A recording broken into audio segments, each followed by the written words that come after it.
할렐루야, 사랑 축복합니다. 2011년 11월 1일 월요일 새벽기도 오신 여러분들을 주님의 이름으로 사랑 축복합니다. 우리 기도하고 새벽 시간 거룩하게 구별해서 하나님께 올려드렸으면 좋겠습니다. 기도하겠습니다.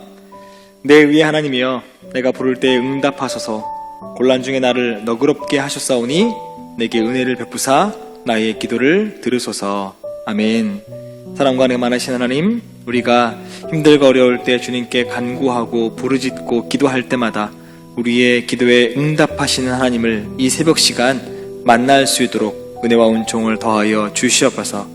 정말로 길고 긴 코로나 어둠의 터널을 지금도 함께 보내고 있습니다.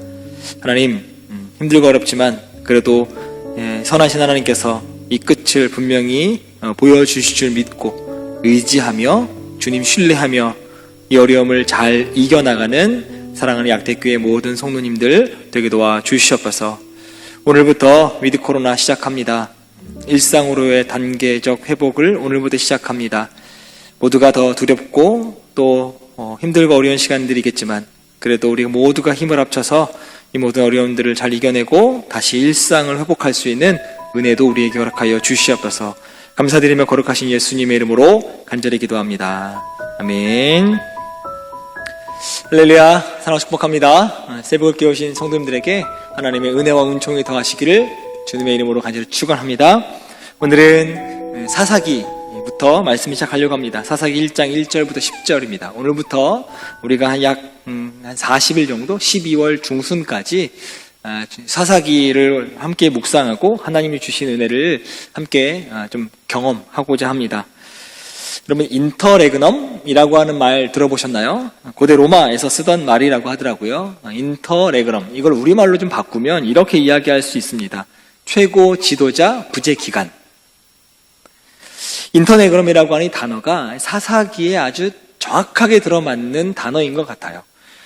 사사기가 어떠냐면 여호수아가 죽은 후에 일어난 사건들, 일들을 기록한 성경입니다. 모세가 이스라엘 백성들의 지도자였습니다. 그러나 모세가 죽고 가나안 땅에 들어가지 못하고 여호수아가 그들을 이끌어서, 이스라엘 백성들을 이끌어서 가나안 땅에 들어갑니다. 그리고 정복 전쟁을 하고서 가나안 땅을 정복합니다. 그리고 시간이 지난 후에 이 여호수아가 죽게 됩니다. 모세가 죽고요. 그리고 여호수아가 죽고 나니까 갑자기 이스라엘 이 역사 가운데의 공동체에게 이 구심점, 지도자가 없어지는 거예요. 바로 지도력 공백 상태가 발생한 겁니다. 그러니까 백성들이 이렇게 이야기할 수 있어요. 야, 이제 누굴 믿고 살아야 되냐? 그래도 하나님이 선택하셨던 모세가 있었고 또 모세 후에 여호수아 때문에 덕분에 우리가 가나안 땅까지 들어왔는데 이제 우리는 누굴 믿어야 되냐? 모세도 죽었고 여호수아도 죽었으니 우리는 어떻게 해야 하냐? 어디로 가야 하냐? 또 우리는 어떻게 되는 거냐? 라고 하는 걱정과 두려움 또 숱한 물음들이 이스라엘 백성들 사이에서 분명히 오갔을 겁니다. 그야말로 지금 이스라엘 백성은 방향 감각을 전부 상실한 일종의 의식의 사각시대에 던져진 겁니다. 두렵죠. 바로 사사기가 이 기본적인 배경을 두고 있습니다. 사사기만 그런가요? 우리의 삶, 우리의 상황도 사사기와 크게 다르지 않다라는 거죠. 지도자를 잃은 이스라엘처럼 이 시대의 우리들도 지도력의 부재, 또 지도력의 빈곤을 경험하고 있잖아요. 내년 3월이면 대통령 선거를 치릅니다. 그래서 막 각 당에서 지금 대통령이 되겠다고 나선 이들이 많이 있습니다. 그런데 안타깝게도 국민들에게 진정한 사랑, 온전한 신뢰를 받는 지도자가 없다는 것이 바로 이 시대의 위기가 아닌가 생각합니다. 이것이 우리가 한 달 넘게 묵상하려고 하는 사사기의 역사적 정황과 아주 유사합니다. 그래서 이 사사기를 공부하면서 이 시대를 어떻게 하면 타개해 나갈까? 또 하나님이 사사기엔 어떻게 이스라엘 백성들을 이끄셨고 지금은 어떻게 우리를 이끄실 것인가? 라고 하는 그 관점으로 함께 공부하고 묵상하고 은혜를 나누었으면 좋겠습니다. 사사기를 가장 정확하게 표현하고 있는 한 단어, 아니 한 문장을 소개하라면 이 문장을 소개할 수 있을 것 같습니다. 사사기 17장 6절과 21장 25절 말씀인데요. 그때에 이스라엘의 왕이 없으므로 사람이 각각 그 소견에 오른 대로 행하였더라. 이스라엘의 왕이 없으니까요, 사람들이 저마다 각기 자기의 소견대로 그리고 자기의 멋대로 행하고 있었다라고 하는 거죠. 역시 혼란을 경험하고 갈피를 잡지 못하고 있던 방황의 시대라고 하는 겁니다. 바로 그것이 사사 시대의 배경입니다. 이런 혼란과 갈피를 잡지 못하는 우리들에게 신앙적으로 던져주는 중요한 메시지가 있습니다. 바로 하나님의 인도하심을 구하라 라고 하는 겁니다. 갈피를 잡지 못하고 있는 인생이 있으십니까? 하나님의 인도하심을 구하는 여러분 되시기를 주님의 이름으로 간절히 축원합니다. 우리가 신뢰할 수 있는 지도자가 없다고 절망할 수 없습니다. 모세가 없다고 절망할 수 없어요. 여호수아가 죽었다고 절망하고만 있을 수는 없습니다. 이스라엘 백성들이 이런 인터레그럼, 즉 최고 지도자 부재 시대를 살면서 남다른 모습을 보였다는 겁니다. 1장 1절 말씀에서 여호수아가 죽은 후에 이스라엘 백성이 어떤 반응을 나타냈는지 한번 보시기 바랍니다. 1절 말씀인데요. 여호와께 묻자와 가로되 우리 중 누가 먼저 올라가서 가나안 사람과 싸우리이까.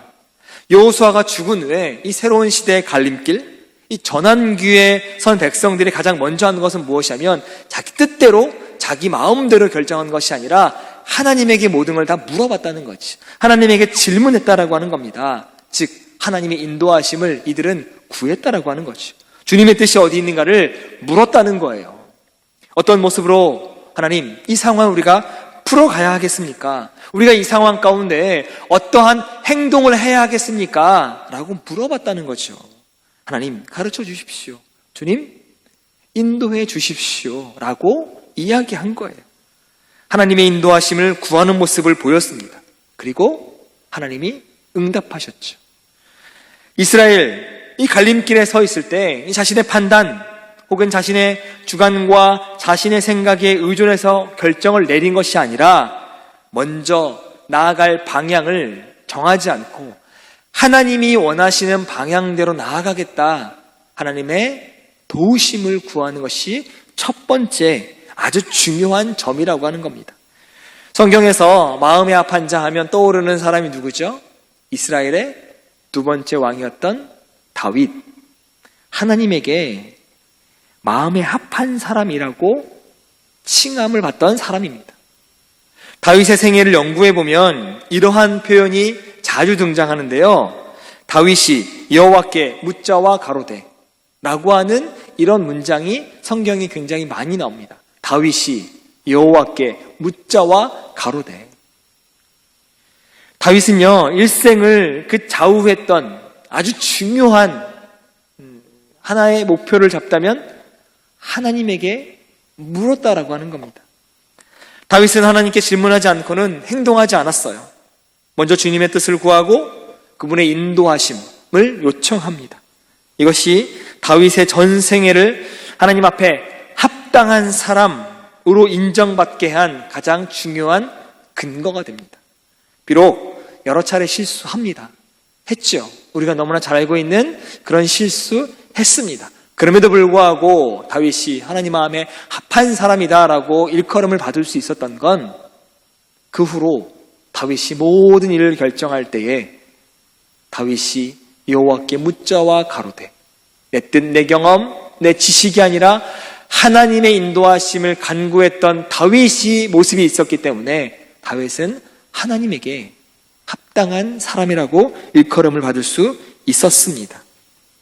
사랑하는 성도님들, 여러분 삶이 고통스럽고 혼미해서 앞이 보이지 않을 때 어떻게 하시나요? 더욱더 주 앞에 엎드려 하나님의 뜻을 물으십니까? 아니면 지금 처한 환경을 내 생각과 이성적 판단으로 살피고 행동하십니까? 그리고 결정하십니까? 우리는 한 시대를 고통과 혼란 앞에서 먼저 주의 뜻을 물었던 신앙의 선배들의 지혜를, 믿음을 배워야 할 줄 믿습니다. 여러분, 제가 묘사해 드리는, 한번 눈을 감고 한번 들어보세요. 그리고 눈을 감고 한번 머릿속에 떠올려 보시기 바랍니다. 그림을 한번 그려보세요. 제가 이렇게 묘사해 드릴게요. 바다를 그린 그림입니다. 망망대해에 배 한 척이 외롭게 떠 있습니다. 캄캄한 밤바다에 파도까지 일고 있어요. 근데 배 안에는 외롭게 노를 젓고 있는 젊은이 한 사람이 보입니다. 이 젊은이의 눈동자는 저 하늘에 홀로 떠 있는 오직 하나의 별, 그 별을 바라보고 있어요. 이 그림의 제목이 뭐냐면 길을 잃지 않으려고 제목입니다. 파도가 일렁이는 밤바다에서 이 젊은이가 길을 잃지 않으려고 별을 바라보면서 항해하는 그 모습을 그린 그림입니다. 우리가 인생의 길을 잃어버리지 않으려면, 주님의 뜻에 합당한 삶을 살아가려면 우리의 시선을 하나님께 고정하고 그분의 인도하심을 따라 하루하루 살아가야 합니다. 어디로 가야 할지 모를 때, 갈림길에 서 있을 때 더욱 간절히 주님의 뜻을 물으시길 바랍니다. 잠언 3장 5절 말씀은 이렇게 이야기합니다. 너는 마음을 다하여 여호와를 의뢰하고 내 명철을 의지하지 말라. 너는 범사의 그를 인정하라. 그리하면 내 길을 지도하시리라. 아멘. 우리가 하나님의 충고하시는 삶을 우리의 삶에 수용하고 계신가요? 우리의 삶이 갈림길에 놓여 전환길을 맞고 있다면 그 순간 무릎을 꿇고 하나님의 뜻을 구하시길 바랍니다. 오늘부터 21일간 바로 그 시간이 20일 다니엘 기도 시간이 될 줄 믿습니다. 다니엘 기도회가 매일 저녁 8시부터 시작되어집니다. 일상으로 돌아가는 첫 단계가 오늘부터 시작되어졌습니다. 일상으로 돌아가는 그 첫 발걸음을 하나님에게 내디디시길 바랍니다. 그리고 혼란과 역경과 어려움, 이 코로나라고 하는 시대를 살아가고 있는 우리의 이 삶을 앞으로 위드 코로나와 함께 살아가야 하는데 하나님 어떻게 살아가야 되겠습니까? 라고 하나님에게 물으시는 첫날 되시길 바라고요. 물으시는 21일 시간이 되시기를 바랍니다. 분명히 하나님이 여러분에게 응답하실 줄 믿습니다. 저 역시 여러분을 위해서 함께 기도하겠습니다. 기도하겠습니다. 사랑과 은혜가 많으신 하나님, 우리가 순간순간마다 하나님께 모든 뜻을 묻는 믿음의 사람 될 수 있도록 인도하여 주시옵소서. 내 경험, 내 지식, 내 얄팍한 어떠한 경험으로 결정하는 것이 아니라 운전하시고 완전하시고 창조주 되시는 나의 아버지 하나님에게 무엇이든 묻고 또 그 주신 답을 순종하며 살아가는 저희들의 모든 삶에 되게 도와 주시옵소서.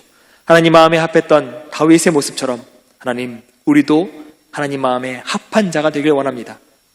다윗이 여호와께 묻자오되 라고 했던 그 단어를 잊지 않고 우리도 모든 무엇이든 하나님에게 묻는 주님의 백성들 되게 도와 주시옵소서. 감사드리며 거룩하신 예수님의 이름으로 간절히 기도합니다. 아멘. 지금부터 사사기 1장 1절부터 10절 안으로 들어가셔서 하나님의 은혜를 깊이 경험하시기 바랍니다. 여호수아가 죽은 후에 이스라엘 자손이 여호와께 여쭈어 이르되 우리 가운데 누가 먼저 올라가서 가나안 족속과 싸우리이까? 여호와께서 이르시되 유다가 올라갈지니라. 보라, 내가 이 땅을 그의 손에 넘겨주었노라. 유다가 그의 형제 시므온에게 이르되 내가 제비 뽑아 얻은 땅에 나와 함께 올라가서 가나안 족속과 싸우자. 그리하면 나도 내가 제비 뽑아 얻은 땅에 함께 가리라. 이에 시므온이 그와 함께 가니라.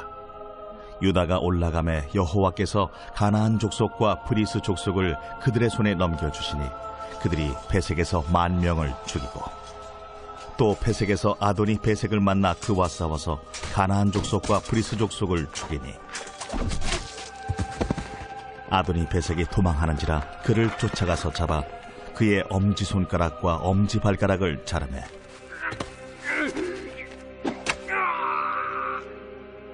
아도니 베색이 이르되 옛적에 70명의 왕들이 그들의 엄지손가락과 엄지발가락이 잘리고 내 상 아래에서 먹을 것을 줍더니 하나님이 내가 행한 대로 내게 갚으시기로다.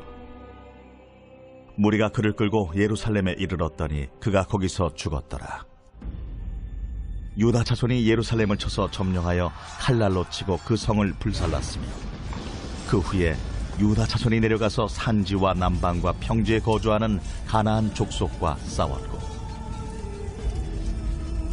유다가 또 가서 헤브론에 거주하는 가나안 족속을 쳐서 세세와 아히만과 달메를 죽였더라. 헤브론의 본 이름은 기럇 아르바였더라.